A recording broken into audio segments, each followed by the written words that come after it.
سیاست دانوں کا کرپشن دکھانے کے لیے میں آپ کو لے کے آیا ہوں پاکستان کی ایک موسٹ ایکسپینسو اور خوبصورت گیٹڈ کمیونٹی میں، جس کا یہ آپ ماحول دیکھیں، باسکٹ بال کورٹس ہیں۔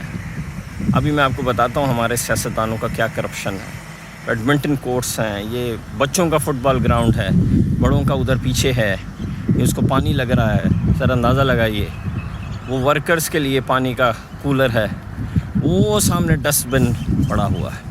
ٹھیک ہے، اب یہ ڈسٹ بن آپ نے بس یاد رکھنا ہے سیاستدانوں کا کرپشن سمجھنے کے لیے۔ اب آپ اندازہ لگا لیجئے یہاں کس لیول کے لوگ رہتے ہوں گے، کتنا پیسہ ہوگا، کتنے پڑھے لکھے ہوں گے۔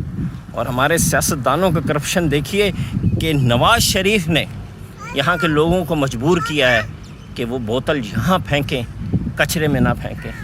یہ عمران خان نے انہیں مجبور کیا ہے، یہ شہباز شریف نے انہیں مجبور کیا ہے، یہ شیخ رشید نے انہیں مجبور کیا ہے۔